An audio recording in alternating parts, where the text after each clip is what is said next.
Oh darling, let's go on adventures together. Part 3. We drove to the little Company of Mary hospital, all the way buzzing. At the hospital, the parking grounds were full, so we parked under the guidance of the parking attendant somewhere illegally. We were talking so much, neither one of us really took notice of the parking spot. We entered the hospital on a little bit of an Indiana Jones treasure hunt mentality, looking for our airplane crash survivor. She was on the first floor. We were entrapped in such a deep philosophical discussion. We stopped halfway up the stairs to finish the conversation. May you too have moments like this in your life, where you are so submerged in the here and now, where you are enjoying this moment so much that you have to hit pause just to indulge in it. We had to wear protection gear to enter a room. As we got dressed, Milydia said, "This feels a little bit like we are in Grey's Anatomy." I laughed and replied, "All we need now is a McDreamy."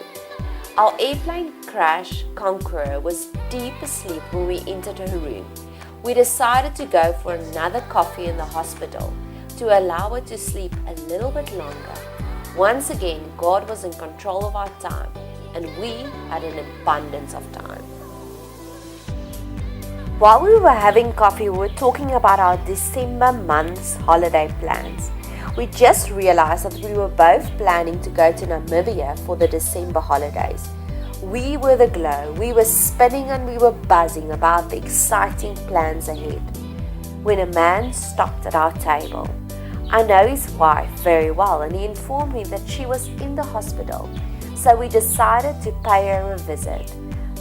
This was one of those organic moments. His wife was in the hospital at the young age of 36 years old with full-blown dementia.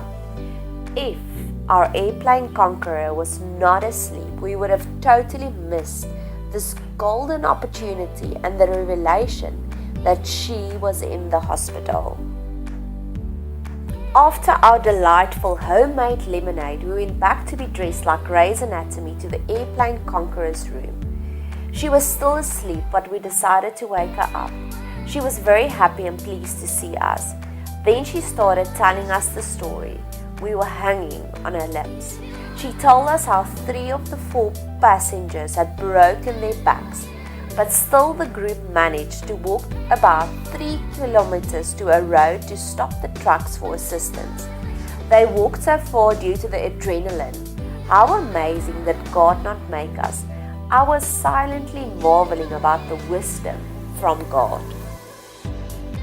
Her doctor made his rounds during our visit, and he was indeed the elusive McDreamy. We both gave each other glances, Milydia and myself, those glances that are full with 1 million words. May you two be so in sync with your co-laborers. It was magical.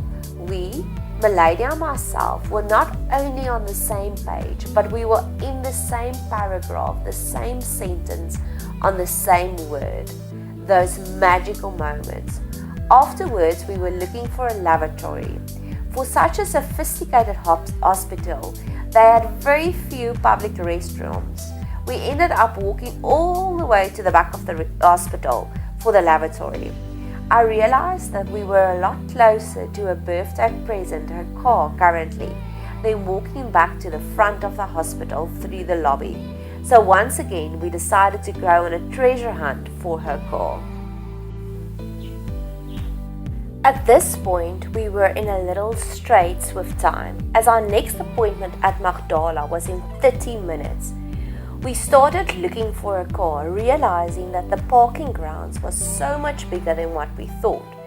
And if, as God realized our Piccadilly, He sent a little golf carts to give us a lift. It was magical. It was a miracle.